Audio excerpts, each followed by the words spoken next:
Well, hello and welcome to another edition of Health Solutions with Shawn and Janet Needham, where Team Needham discusses everything healthcare. I'm your host, Shawn Needham, along with my wonderful wife, who's not quite here yet. She'll be here shortly, Janet, and our producer, Lindsay, and we are streaming live from the Moses Lake Professional Pharmacy Studio. You do not want to miss out on this entire episode. We have David Balat. He is from Texas, and he is a former hospital administrator. Now he is a healthcare policymaker way down in Texas, and he's going to tell us a little bit of his story. He ran for Congress position 2 in Texas, and he lost to Dan Crenshaw. So if you guys know Dan Crenshaw, you know why he lost, because Dan Crenshaw is in office, and he's a pretty big guy. So David is going to tell us about his experience as a hospital administrator and about how healthcare policy can change and what we should do to make it optimal patient-doctor relationship. So, David, without further ado, welcome to our show. Hey, thank you for having me, and look forward to meeting the real star of the show, and there she is. Yeah, there she is. She's the real star, believe me.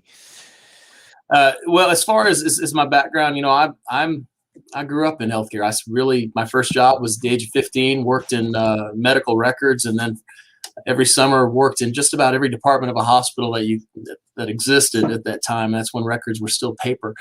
And then through college, worked my way through the emergency room and had a lot of hands-on patient care type of experiences, which I love and I still think back towards today. But, you know, my skill set led me to more of the administrative side. So I ended up in the C-suite for my career. I was a hospital executive and CEO for nearly 20 years and did a lot of turnarounds of financially distressed hospitals in rural areas, community hospitals, county hospitals, physician-owned hospitals, you name it. So I really love that because I got to partner with the people that make it happen, who are the doctors and the pharmacists and the nurses, and work with them to take good care of our patients. Well, it seems like right now there doesn't seem to be a very good relationship between doctors and hospital administrators. Can you elaborate on that? Yeah, clear that up, maybe? Most administrators don't like doctors, if I'm being real honest, and it's from my own personal conversations with many of them. That's not true across the board, but the hospitals and hospital administrators like to see themselves as the center of the healthcare universe, and nothing could be further from the truth. In fact, I'm very blessed because early on in my career as a young administrator, I had a urologist, a friend of mine, a physician. He was a big admitter to the hospital. And he took me aside and he said, "David, let me tell you something." He said, "Nothing happens in a hospital except for at the tip of a doctor's pen." And that was an important lesson to learn because without the medical professionals, there's nothing that I could do as a hospital administrator. I can build buildings, buy equipment, hire staff to support those folks and take care of patients. But really, the real magic happens between those that are trained and licensed and those that are in need of care. So you facilitate that relationship. That doctor-patient relationship is preeminent in healthcare, and it's lost its focus amongst a lot of folks that do what I used to do. Yeah, that is for sure. Jen, do you have any comments on that? Well, I'm just interested to see what your thoughts are as why we've came so far away from that involvement with our physicians and doctors, because it wasn't quite that way when I was growing up, and Shawn and I are not that old, and so what's the pinnacle point that this turned? No, you're not. So when did this transition happen? A lot of folks are empire builders. There's a lot of money at stake, and that it's difficult. Let me step back and say this: it's hard being a hospital administrator because you are dealing with a lot of personalities. And I remember even 20 years ago, some administrators would say, "I look forward to the day when we can treat doctors like engineers and cubicleize them." Where there's just a matter of control. And they've effectively gotten closer to that over that time period. Right. I think it's happened. Yeah, no, and it needs to get reversed. Absolutely. All it's done is hurt patients. Absolutely. And so we need to change things to where that's just not the case anymore. But It's just a matter of control. It's hard work. Maybe that's the bottom line. It is very difficult to manage all of those personalities and manage the expectations and get the job done. But that's what happens when you sign up for that job. You put in the work so that you can accomplish what needs to be done for the patients and the community. Right. Now, you mentioned pre-show that you got out of healthcare administration because you felt you were hurting patients. Can you elaborate on that? Yeah, well, I had the opportunity to do so after my loss in the primary to get back into the hospitals. But I had just spent the last year telling people how terrible healthcare was, and I wasn't exaggerating. It's bad. It's not the industry I got into, because I did feel that I would go in, I'd fix these hospitals. We'd go in as a team, and we'd do some great work, and we would do some good things in terms of creating a great environment for safe, quality healthcare being delivered by hospitals to patients.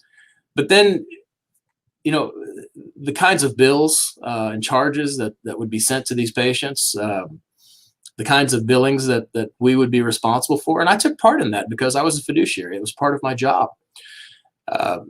You'd see these patients back in the ER because of the financial stress that we would create in their lives. And sometimes that health devastation is worse than what they came to us in the first place for. And so that's just not what I got into healthcare for. I got into it to take care of patients. I've always been very patient-centric. And so it didn't make any sense to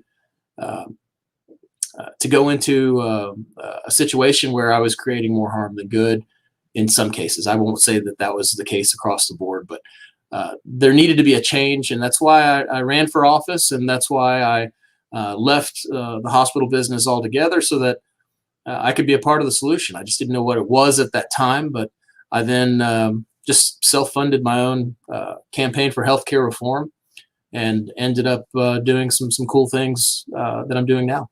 So tell us, what are those cool things? Well, I got to be a part of a large coalition called Free to Care.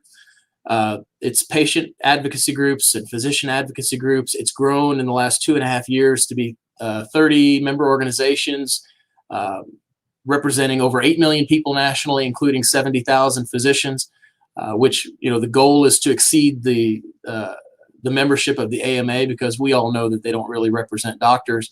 No.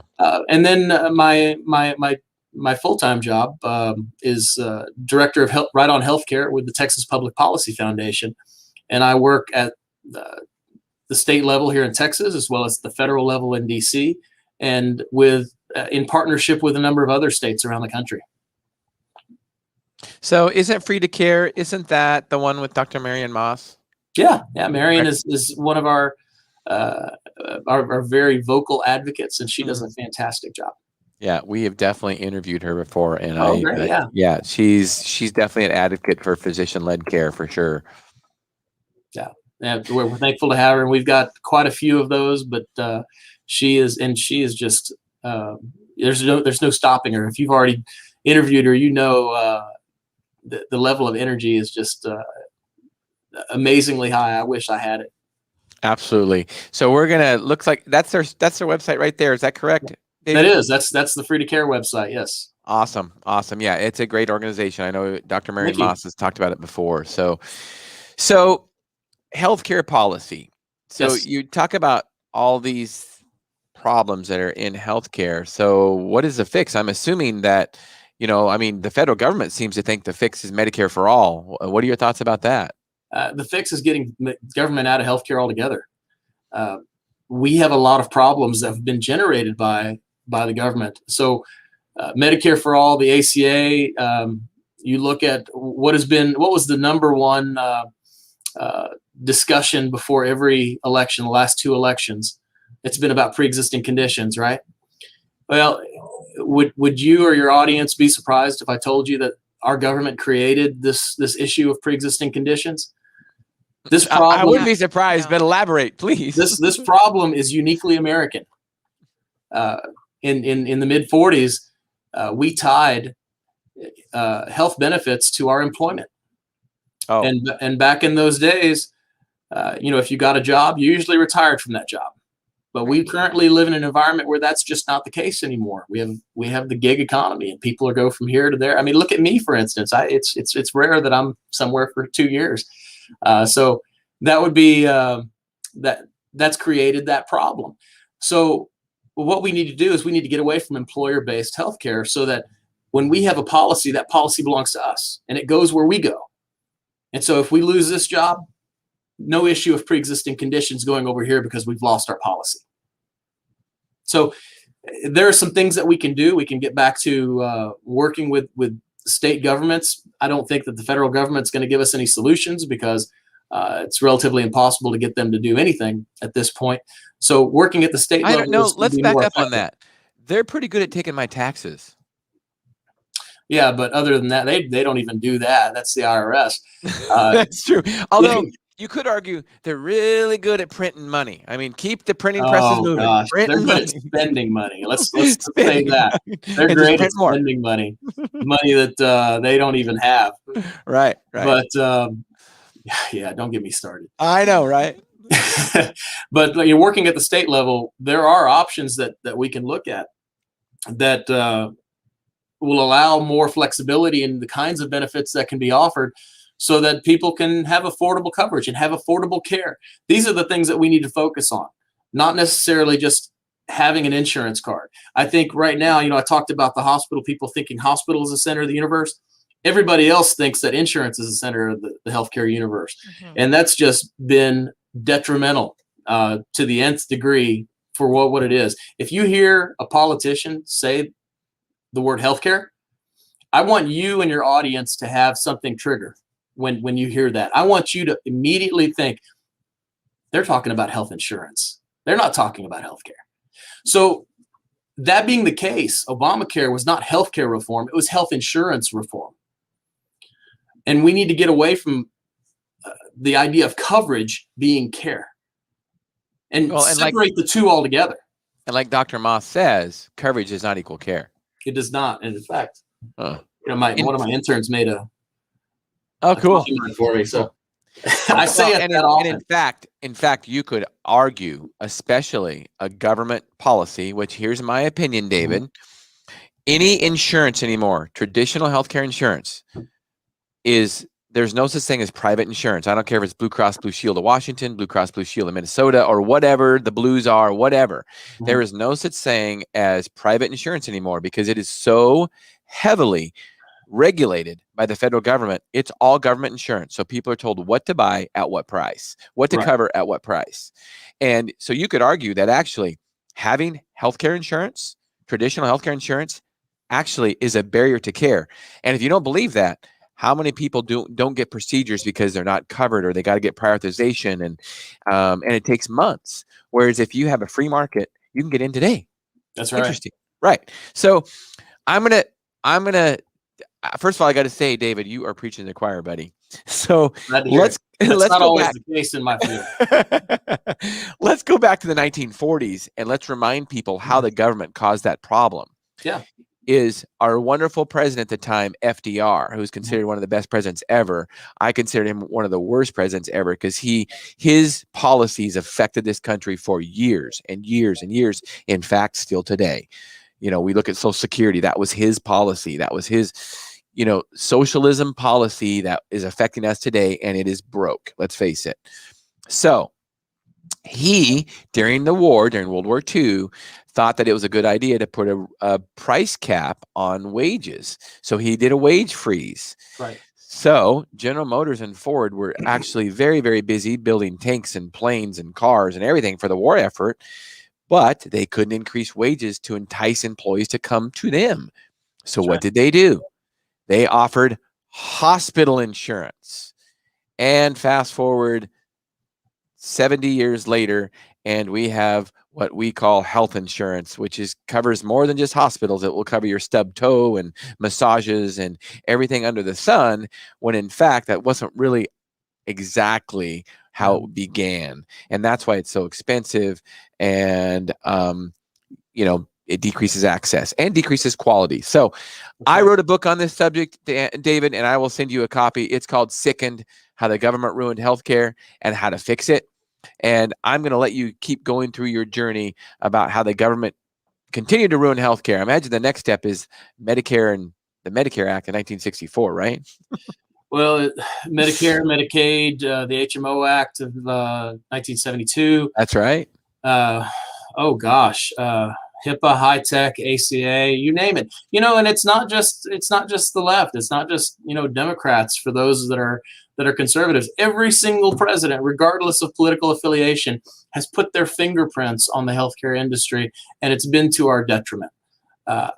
And so, my position, as is yours, is that the federal government needs to get out. They need to extricate themselves from healthcare. If you look at this, there's a great graph from AEI. It's a think tank out of DC, and they show various industries or services and how they have gone up or gone down in price, and in tracking with inflation. Televisions have gone down. Cell phones have gone down in price. Cars have tracked about with inflation. But you get to college tuition, textbooks, medical services, and the number one that's just an exponential curve is hospital services. It's done nothing but go up. Why? And if you look at all of the ones that have gone up, those are the ones that are most tidily with government intervention. Yes, absolutely. Where the government has created models where they are making payments, like for tuition, and creating loans. What does that do? Well, people see a big store of cash, and they're going to increase their prices because they know the government is going to come in and pay. That's exactly what's happened in healthcare as well. And so they have been the predominant problem. And we complain about the insurance companies and the PBMs and the GPOs and you name it. There are a number of middlemen, and they do contribute to the problem. But how did they get there? They've been given the license by the federal government. Correct. If in a true free market, those places wouldn't exist. Nor should they, yeah. Because my goodness, look at what we do on a daily basis with our services and our goods from Amazon. How much easier would it be that for us to get those kinds of things from an Amazon type of company without the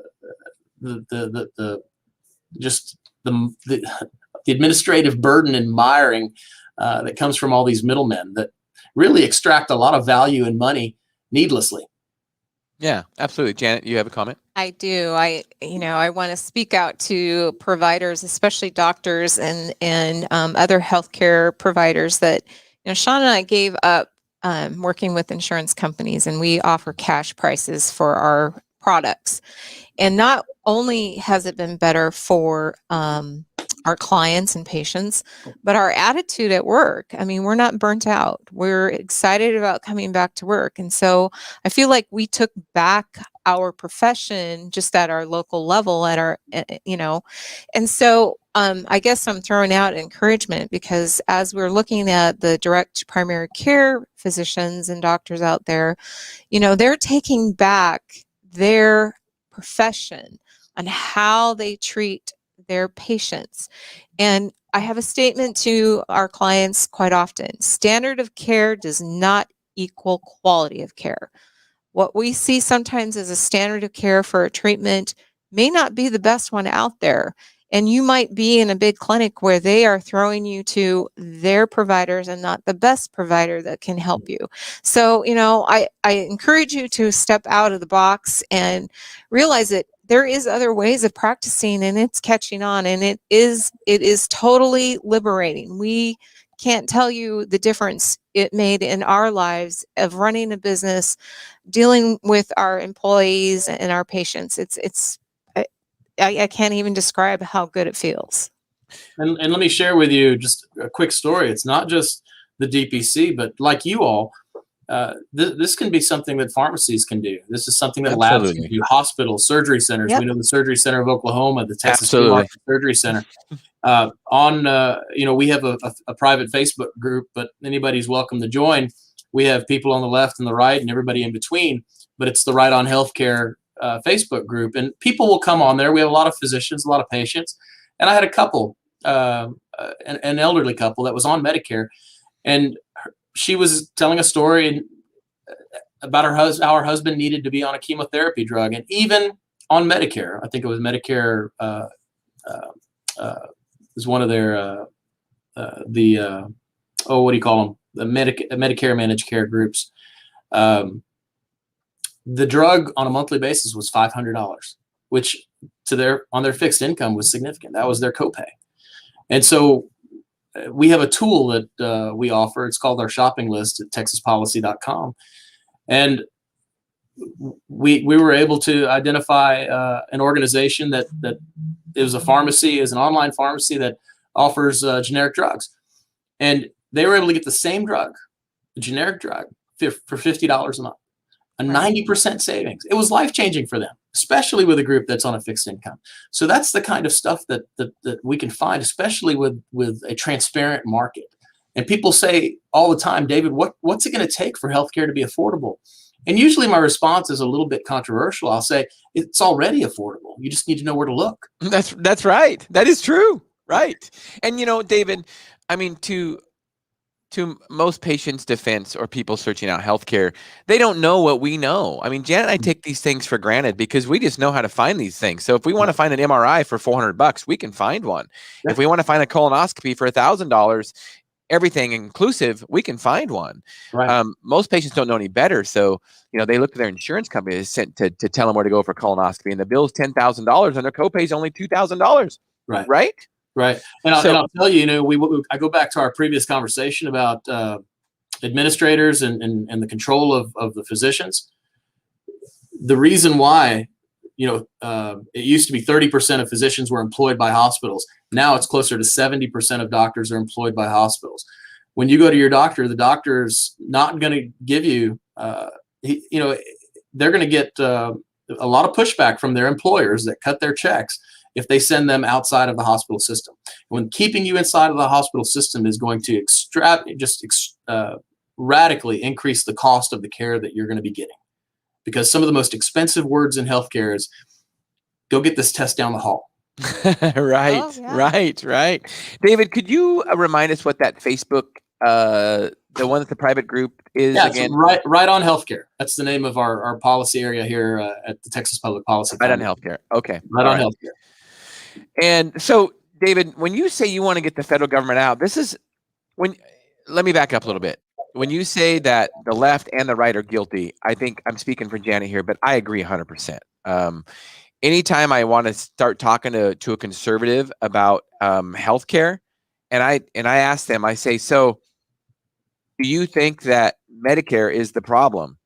And the first thing the conservatives will do is they'll say, oh no, we need Medicare. We need to keep Medicare. It's a good program. And they do that because they know it buys votes. And that's one of the reasons a lot of conservatives will not come on my show, because I will question them that. I will question them about that. And they do not. They know that they are throwing themselves under the bus for their next election when they said that we should get rid of Medicare and Medicaid. So let's go you. Should we get rid of Medicare and Medicaid? Well, thankfully, I'm not running for election, so I give you should we get rid of it? It's not the best program. Are we gonna ever get rid of it? No, we're not. It's here to stay. Can we materially change it where we put the patient and the doctor in charge? Absolutely. And let me tell you a story, because I was in DC talking with the folks in charge, and I said, look, rather than giving the money to the insurer, let's give it to the patient and let them shop. They can do a better job. And you know what the pushback was? They didn't know how they were going to get the information. It was all about the record. It was about the data. They said, if we give the money to the patient and they give the money to the provider or to the physician or to whoever it is, and they don't have to submit a claim to Medicare, they would lose out on that data. And to them, that is the most important thing. Yeah. Well, if you think about it, I'm a believer that we should completely get rid of Medicare and Medicaid, and I'll talk to you about how I think we could do that actually. But when you think about the indigent population, we don't buy their individual food for them. We give them money for their food. So why should healthcare be different? It really should throw a red flag up when you think that it is different, because you realize there's a whole bunch of people in that circle that are benefiting, including hospitals. Think about it. If you give the patient the money to go buy food, in general, most of the people at the grocery store are paying cash. So the prices are based on that. Think about that at a hospital. Well, they know when people don't have to shop around. They give them that magic government card, and the hospital can charge whatever they want. That's right. And nobody sees what the prices are. But, you know, and I'm glad you bring that up, because we had a bill that we were trying to get across the finish line here in Texas, and it's just not, it's not getting a lot of traction. It's probably not going to go anywhere, because the Biden administration has signaled that they would not authorize a waiver to allow it to happen, because it was a direct primary care in Medicaid. And the idea was to give the Medicaid patient the money so that they could pay for the subscription in direct primary care. And you should have heard the outcry from the insurance companies, because it wasn't going to be any extra money. It was going to be a carve out from what they already get. And so they said, no, well, we can't do that. And plus DPCs cherry pick, and they do, you know, they're terrible. And we do DPC better, which they clearly don't know what it means. But it was comical, because I used the example that you talked about. We don't give the money directly to the grocery store, yet we have a food stamp program where we're giving the money to the individual to allow them to make the choice, and they can go shopping where they want, wherever those that offer the services or want to work with the state government will take the money in exchange for those goods. Why can't that be the case in healthcare at both the state and the federal level with both Medicare and Medicaid? Right. I mean, I think we already answered the question. It's because the hospitals and the insurance companies, whether it be Medicare, Medicaid, or whatever insurance is involved with that transaction, they have created cartels, literally, and they are making billions off of it. Oh yeah. At the expense of patients. So here's one of the, you kind of alluded to it a little bit, is that when you tried to make that policy with Medicaid, the federal government, said, oh no, we can't do that. See, I think that's part of the problem, David, is that Medicaid, if some people don't realize it, Medicaid is at least 50% federally funded. So 60. Yeah. And so if it's federally funded, then that means there's government strings attached. So that's right. I think one of the things that should happen, I think Texas is the perfect state to do it. It says, you know what, Medicaid, federal government Medicaid dollars, we don't want it. We don't want your federal dollars. We're going to run our healthcare system the way we want to run our healthcare system. We don't need we don't need your strings attached. And then the federal government will say, well, we'll pull your national highway funds. And then the state of Texas should say, go ahead, we'll build our own highways. I really want that to happen. That's exactly what needs to happen. And Texas is the perfect state for it to happen, because you guys have a big economy. You guys have your own ports. You guys could really do that. And a lot of states could maybe follow. What are your thoughts? Yeah. No, and that's actually been a discussion. But like I said earlier, the political will just isn't there, because you can only imagine the fight that we're having right now for not expanding Medicaid. We're one of the 12 states that have not expanded Medicaid. And, initially people would say, well, why do you want to harm patients? This is terrible. You should have Medicaid for those that need it. And through our research, we've been able to show that, look, guys, you're not providing the best care to these people who are the most vulnerable. When you expand Medicaid, you're driving people to the ER. That's not great care. The mortality gets worse in states that have expanded Medicaid.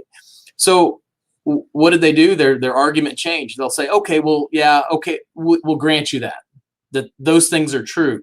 We're leaving anywhere from $5 to $9 billion that is on the table for us to take from the federal government. My response is, well, you've just told me how much the vulnerable are worth to you. You've put a price on their head. That's right, and that is true. That there is a price, and the federal government does know that, and that's one of the problems when we let the federal government be in charge, is that they decide that price.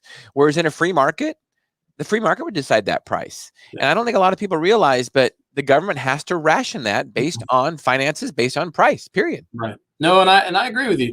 But I'll tell you what's going to need to happen, what needs to happen, in addition to all the good things that we're trying to accomplish. People have become complacent.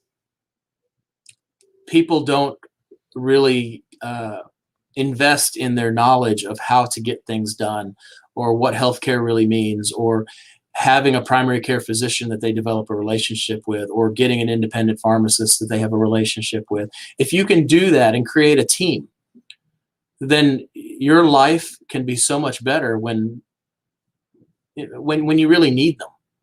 But it's important to have that team even when things are good, so they can guide you and help you through this very complex industry.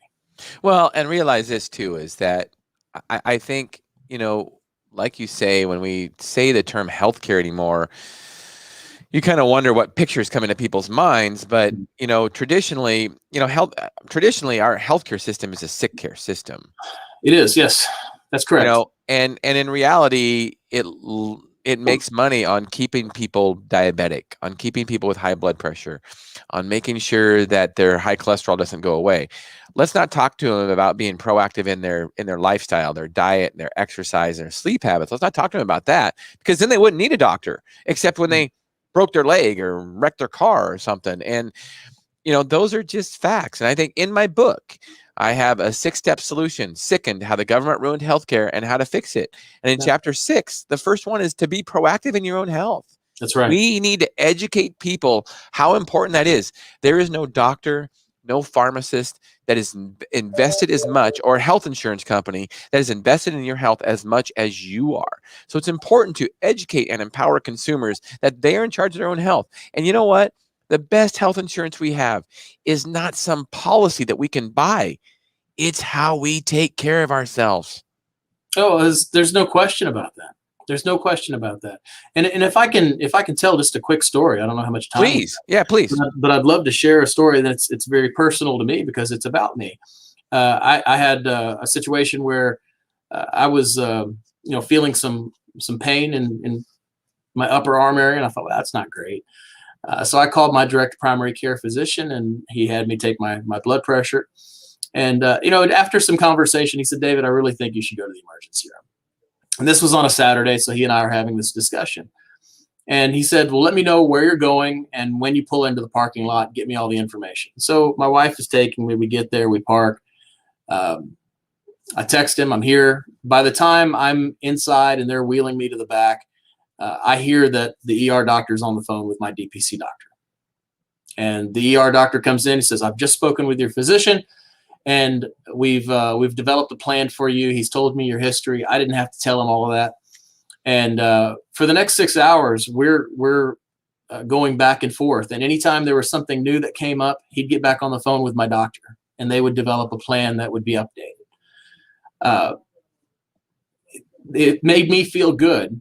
Yeah. Not knowing, anything. I'm not a clinical expert. I don't pretend to be, but I had somebody that was in my corner that I knew, that was there with me all along the way. And that is worth more than you can imagine. Just to end the story, as I was leaving, I said, and they wanted me to pay, of course, imagine that. And I don't have insurance. I use a cost sharing organization. Even though I'm offered insurance here with my employer. Me too. And I go out there and I said, if I had insurance, what would my bill be? Let's just say I had Blue Cross, and she'd look at it and she'd say, well, it would be $1,850 would be your portion. And I said, oh, it's a good thing I'm uninsured, because you're technically uninsured when you're part of a cost sharing organization. She said, except in Washington State. Oh, I didn't know that. Oh yeah, they made a bill to protect the hospitals so they could keep charging what they wanted. They can't give you a discount when you have a health sharing ministry. So next time I go to the hospital, I'm going to tell them I'm uninsured. Yeah, well, I am uninsured, and that's not telling anybody. And honestly, David, it's none of their business. It's none of their business how we pay the bill. That's exactly right. Whatsoever. But here's the thing, Shawn. Guess how much my rate was for being uninsured?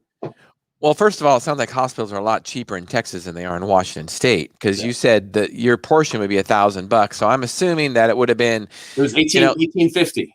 It was what? 1850, nearly 2,000. Oh, would be your portion. My portion. Okay, that means the bill was $10,000. I'm guessing cash you paid $1,200. $750. $750. You know what? Half. I should have known that, because it's about, it's about 10 to 1. If you look at the cost of the the Surgery Center of Oklahoma versus a traditional hospital, it's about 8 to 10 to 1. Yeah. I mean, complete ripoff. First of all, David, I'm glad you shared that story. I'm glad you have a DPC physician. The physician-patient relationship is so important. I think one of the only ways you get that nowadays is not through corporate healthcare. Not through big, huge companies. You need an independent physician like a DPC that they can sit there and they can advocate for you. That is awesome that happened. And you ended up saving lots of time, lots of money. And you got to decide what your treatment was. Some insurance company didn't. That's right. Right. There was a lot of freedom there. Yeah, at liberty. Yeah. And one of the fixes in my book, one of the 6-step solutions, is health sharing ministries. I don't believe health insurance in general is a fix at all, because the federal government has their pockets too deep in it. I believe a health sharing ministry, and they're affordable, and we get to decide where we go to the doctor and how much we pay. We get to do that. They're amazing. They're really how insurance should work. And people always say, "Oh, what if you have a heart attack? What if you have cancer?" Of course, David, it's fine. It gets covered. It's fine. And probably just like your story, you had a emergency in the ER. And yes, that was covered, and it was cheaper than what it would have been through traditional health insurance. So absolutely. Yeah, it's funny. I'll tell you another quick story. Please. In the sharing ministries, that's always an issue that's brought to the attention. The insurance companies hate those guys, and they'll say, "Well, that's a scheme and a fraud because there are no patient protections." And in fact, I was advocating for one of these bills that was trying to get across the finish line a model very similar to those sharing ministries and the cost sharing organizations. And I reached out to the staff of one of our senators here in the state, and he said, "Yeah, well, my concern is that there are no patient protections." And I said, "Let me ask you a question. You're in favor of a bill that is going after insurance because of prior authorization and non-medical switching and step therapy and copay accumulators." He's like, "Yeah, those are great bills." I said, "I agree with you. Do you think that we would be spending the time that we're spending trying to advocate for those bills if there were already patient protections under the traditional insurance model?" And his response was, he laughed and he said, "Well, that's a valid point." Right. And here's the thing. And being a healthcare provider, fortunately, it's been years ago that I've worked with insurance companies, but I've worked with insurance companies before. I still talk to patients about it, where, these laws where these insurance companies are supposedly protect the patient and they have to cover things. I don't trust that one bit at all. I mean, you still look that there are so many things that are rejected and patients end up going bankrupt because their insurance didn't cover something. I would trust a health sharing program way before I would trust a health insurance company. Why is that? Because with a health sharing program, people have to choose. It's a free market. Mm-hmm. People choose whether they go to Liberty, whether they go to Christian Ministries, whether they go to MediShare. People choose that. Yeah. People don't largely choose their health insurance company. It's kind of a monopoly. Their employer does it or the government does it for them. So service can suck. It doesn't matter, right? And price can be high. It doesn't matter. It's not a free market. It's not. And you talked about medical bankruptcies. Your audience might be surprised to know it's not the uninsured that's going bankrupt. The majority of people who are going bankrupt because of medical expenses are people that have insurance. Yep. There's no protection. And both folks on the right and the left have acknowledged that. The group that is going all in on Medicare for all have said the ACA has not prevented this. Because so what if you've got an ACA plan that's $10 or less, and a lot of times it's free to the member. If you've got a $5,000 or $6,000 deductible, it may as well be monopoly money because most Americans don't have $1,000 in their bank account. Right. But if you can get, the equivalent of what deductible would be, I think mine is closer to $1,500. Per episode, which is something that is manageable. Yeah, Jan and I picked Christian Ministries, Christian Healthcare for a reason, because they have a bronze plan, which is a $5,000 deductible. It's not really a deductible because it's not insurance, but we picked that because we have access to healthcare. We know a lot of people. We have access to healthcare, so we just want the major thing covered. That's the beauty of a free market. We can decide what our risk is, what we want to take a risk as, whereas in traditional insurance, you can't decide that. So, and we've had claims. My son broke his leg, shattered his leg last May, and it was a disaster at the hospital and the billing issue and all that. But the reality of it is, here's the cool part.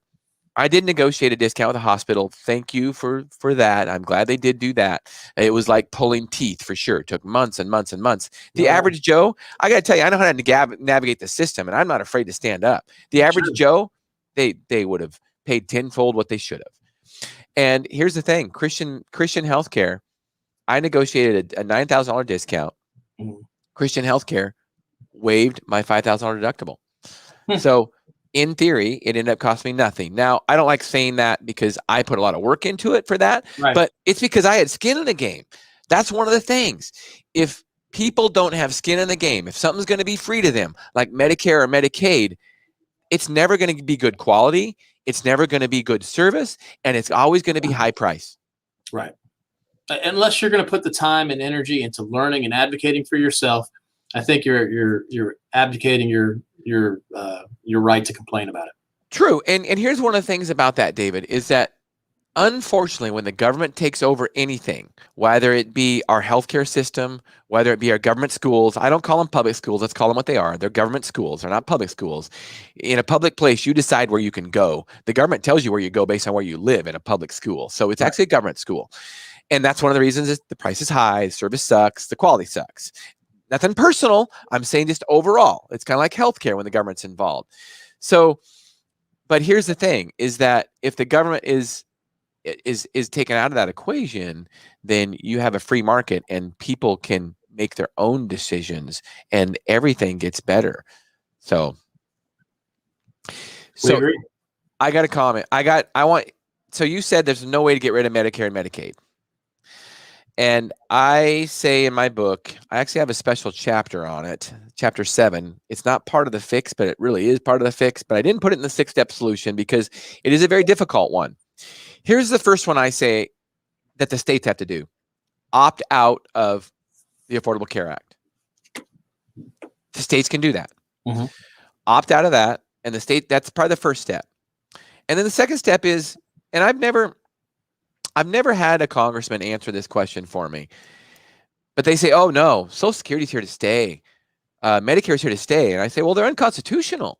Show me in the Constitution where the federal government should be involved in these programs. And they can't, of course. They can't, no. Article 1, Section 8. There's nothing right. It is, if it's not explicitly expressed, then the Congress can't do it. Now, they always go to the general welfare clause, general welfare of the people. Here's what I got to say.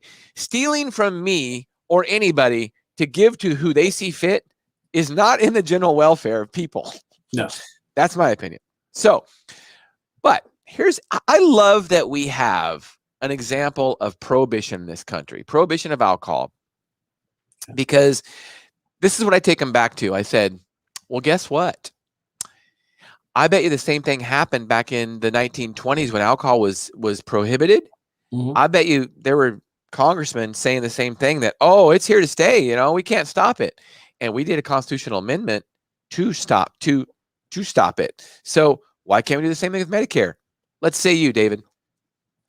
Why can't we have a constitutional amendment? Like I said, there are a lot of things that can be done today, Shawn. There's just not the political will. Let's go to something that you probably know a little bit more about than I. PBM reform. You know how to get rid of PBMs? Repeal a safe harbor that they have from the anti-kickback statute. Yeah. There's an anti-kickback statute. They were basically given a get out of jail free card to say, yeah, you guys can conduct kickbacks. You guys can have a model that's akin to the mafia. Go ahead and do that. And then they're going to complain about the cost of medication going through the roof. And I've had people say, well, David, what are we going to do about drug prices? Well, I've told you. Let's start with this. Let's talk about the rebates. And the response, one of the responses, believe it or not, and I'm not going to tell you who said it, but was, David, campaigns are expensive. So there is no political will. If you can't even fix the rebate issue, you're sure not going to fix Medicare and Medicaid. Right. And here's one of my things, because I'm a grassroots kind of problem solver myself. Mm-hmm. It's kind of like, if people want to fix healthcare, the first thing they got to do is they got to fix themselves. Right. And that's why it's number one in my 6-step solution is people need to be proactive in their health.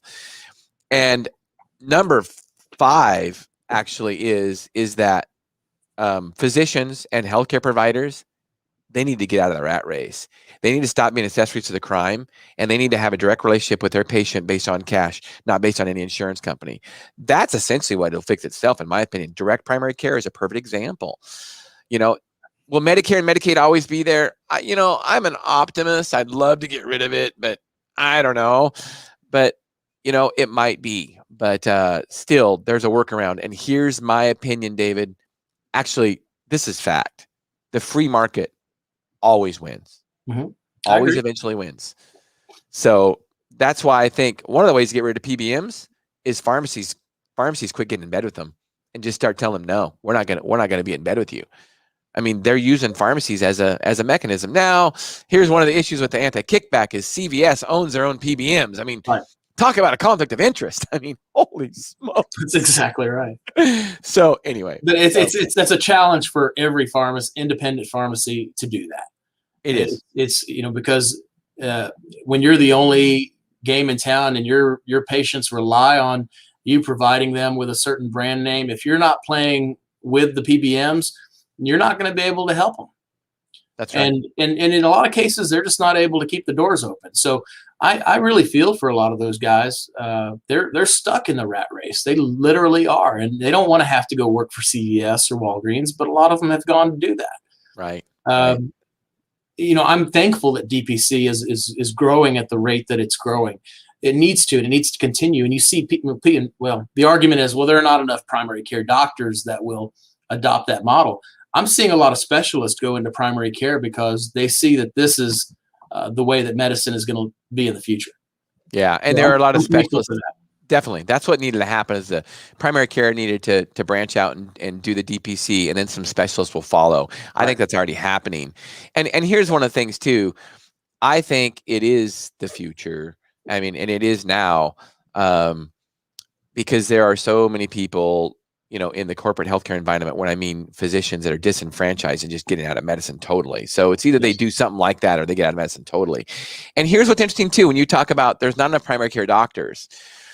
I think what's interesting about that is I think when you look at it and being a hospital administrator, you might know this, but when you look at a DPC doctor that doesn't deal with insurance and stuff, how efficient they are compared with an in-house hospital doctor that is owned by the hospital, how inefficient that system is. So DPC doctors can take care of a lot more patients than a doctor inside a hospital group. Is that correct? That's absolutely correct. Now, are they taking care of that many people in person? Probably not, but they're still taking care of them. Most of my relationship is online with my physician, but that doesn't mean I'm not getting the care that I need.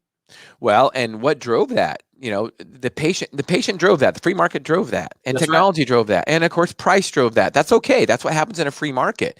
And I remember with this COVID thing last year, these corporate environment doctors were bragging that they could do telehealth visits. Well, DPCs have been doing that for years. Oh yeah. It's a primary staple of direct primary care is general medicine. And the reason why, and many people may not know this, you mentioned something earlier that a lot of people don't understand is we don't have a healthcare system. We have a sick care system, meaning that it's reactive.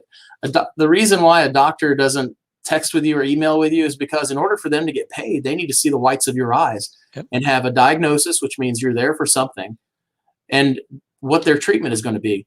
With direct primary care, that's not necessary because you have a relationship with that doctor. You're paying him a subscription rate. He doesn't have to deal with codes. He or she doesn't have to deal with codes. It's not about the coding system that has, bastardized this industry thanks to the AMA. Yep.